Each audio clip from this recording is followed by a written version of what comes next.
सब क्यों खड़े हैं इधर? क्या क्यों बैठे हुए हैं? इधर आओ। कौन है ये?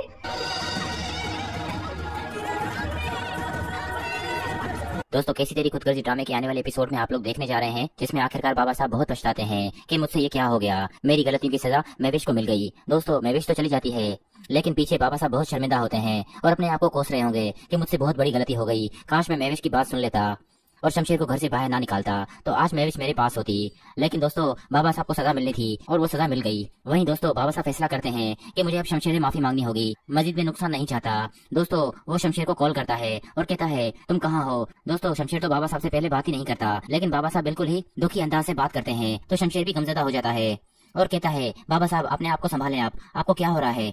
दोस्तों, शमशेर बिल्कुल डर जाता है और फौरन बाबा साहब से मिलने आ जाता है। वहीं बाबा साहब कहेगा शमशेर, मैं तुमसे कुछ कहना चाहता हूँ। मुझे मालूम है मैंने जिंदगी में बहुत बुरे काम किए हैं कि मैं चाहता हूँ तुम दोनों वापस मेरे घर आ जाओ, और मुझे मालूम है मेरी माफी इस काबिल नहीं है कि तुम मुझे माफ कर सको, लेकिन फिर भी मैं तुमसे माफी मांगता हूँ। प्लीज शमशेर, मुझे माफ कर देना। मैंने जो कुछ भी किया अपने नाम की वजह से किया, लेकिन मुझे मालूम हो चुका है जिंदगी में नाम शोहरत कुछ नहीं है, अपने रिश्ते बहुत अहमियत रखते हैं और मैं अब समझ चुका हूँ। शमशेर, हो सके तो मुझे माफ कर देना। वहीं शमशेर कहेगा बाबा साहब, ये सब आप क्या कह रहे हैं? आपको अपनी गलती का एहसास हो चुका है। अब मैं मजीद गलतियां नहीं दोहराना चाहता और मैं अब महक के साथ नई जिंदगी शुरू करना चाहता हूँ। बस आप हमें दुआ में रुखसत करें। लेकिन दोस्तों, बाबा साहब कहेगा नहीं शमशेर, नहीं शमशेर, तुम हमारे साथ ही रहोगे इस घर में। दोस्तों, शमशेर कहेगा नहीं बाबा साहब, महक इस घर में नहीं रहेगी। वहीं बाबा साहब कहेगा मैं महक से भी बात कर लूंगा और उससे ही मना लूंगा।